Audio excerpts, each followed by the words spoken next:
পড়ো না কোরআন, তোমরা বোঝো না কোরআন, মানো না কোরআন, ওরে কপাল পোড়া মুসলমান।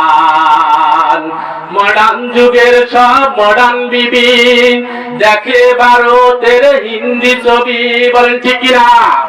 মডার্ন যুগের সব মডার্ন বিবি দেখে ভারতের হিন্দি ছবি, হিন্দি ফিল্মের ডায়লগে আর কবরতে সার পাবে না।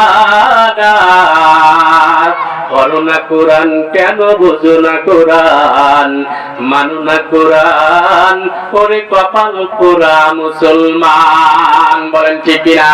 এখন দেখবেন অধিকাংশ বাড়িতে ভারতের হিন্দি ছবি চলে, সিরিয়াল চলে, কিন্তু কোরআনুল কারীমের আলোচনা হয় না, কোরআন পড়া হয় না। কোরআন রেখে দিয়েছে যে তাকের মধ্যে, সেখানেই থেকে যায়, অথচ প্রতিদিন ঘন্টার পর ঘন্টা সময় সিরিয়াল দিকে সময় নষ্ট করে। বলেন ঠিক কিনা?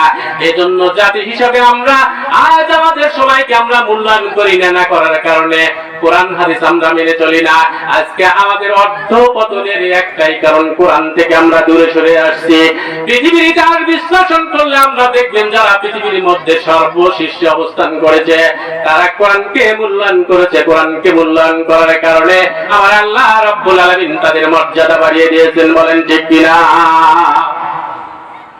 সম্মানিত উপস্থিতি, আজকে আমি কোরআনের আলোচনা করব না, বিশদ আলোচনা।